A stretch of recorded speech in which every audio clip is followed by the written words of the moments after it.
The first week of spring training has come to a close, and baseball fans have a great season to look forward to. Hello everyone, and welcome back to Penn State Sports Night. I'm Destiny Sanchez alongside Logan Bourandas and Brendan Conroy.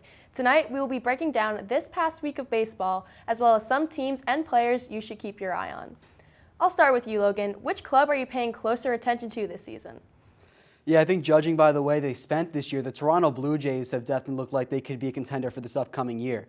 They had a nice young core that made it to the playoffs last year, despite being the 8th seed in expanded playoffs, but they added to that roster.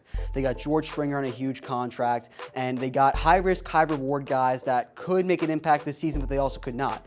Marcus Semien, Kirby Yates, also some of those guys that are involved in that. But their big question with this Blue Jays team is the pitching. They haven't really addressed it in the offseason. They had Hyun-Jin Ryu, who got second in the Cy Young voting, but the only real addition they added to it was Steven Matz, which as a Mets fan, I could say that's not really a good addition.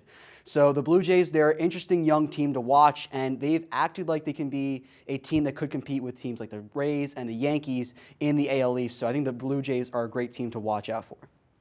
Yeah, definitely. And personally, one team that I like a lot is the Atlanta Braves. They have such a good core. Their team has been together for a while. We saw them last year. Unfortunately, they lost in Game 7 of the NLCS to the Dodgers. But now with their rotation, it's looking like it's on fire. They got Max Fried, Ian Anderson, Charlie Morton. They have all these guys. They got, as we see here, Albies. They have Dansby Swanson, Ronald Acuna Jr., they had the reigning NL MVP, Freddie Freeman. So they got the bats. They actually signed Ozuna back, so he's back on for another couple of years. And they look like they're ready to go. Their power, their rotation, all that together will set them up for such a beautiful season, leaving spring training. It looks like they're ready to go with all their players and, all their arms as well.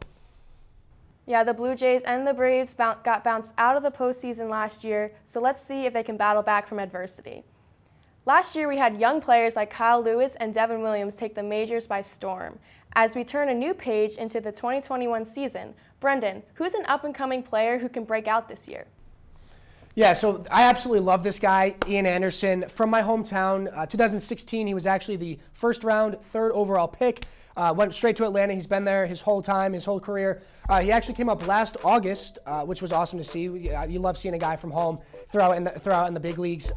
He had only 1 hit given up over the course of 7 innings, so it was great to see that. He got to stay the length of the game and only give up 1 run, which ended up being a home run from the Yankees. So you can't really have too much on him for that one. But he did pitch 17.2 scoreless innings last postseason. That started in the wild card and went up to Game 2 of the NLCS. So seeing a guy this young, only 22 years old, coming out of Clifton Park, New York, not that big of a town, not a lot of baseball, but he still found a way to do it. He got up here. He's starting his 2nd season now, not technically a rookie, but still a young player, ready to get into a position that requires such talent. His coach has even made the effort to say that he's far advanced for the amount of experience he's gotten so far, only being in the league for, as we saw, like maybe 10 games last year. But he's more than ready this year. He's young, but he's got the talent, he's got the heart, and he'll be putting in the work this spring training to try to secure a spot in the Braves rotation this season. Yeah, staying in the AL East for my pick, I'm looking at Randy Rosario from the Tampa Bay Rays. Obviously, he's well known for having a breakout postseason, broke records for home runs, hits, and he led the Rays to the World Series where they would unfortunately lose to the LA Dodgers. But Rosario, he kind of came out of the scene and out of nowhere. He really made his mark in the postseason, only played less than half of the regular season games last year, so he's technically still considered a rookie going into this year. But Rosario, he struggled so far in this spring training, only has a couple hits so far, low average. And he's a guy who's got a lot to prove going into the year. He's probably going to be the Rays' best hitter for this full season, and this is his first full season of his career. So if he struggles coming out of the gate, it could be a nightmare scenario for the Tampa Bay Rays with, as previously mentioned, the Toronto Blue Jays on their tail and then the New York Yankees still doing their thing that they do. So Rosario is really going to have to come out and make an impact early on this season.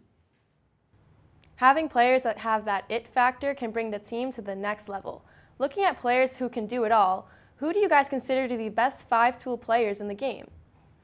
Yeah, I think right now what Fernando Tatis Jr. showed me at the start of last year definitely showed he had the potential to be that 5-tool player. Got great speed as a shortstop, great defense, great arm, great contact, and great power. But what Tatis differs from other guys that are around his age group is that he is a rare 6-tool that doesn't really get seen a lot in the MLB, and that's swagger.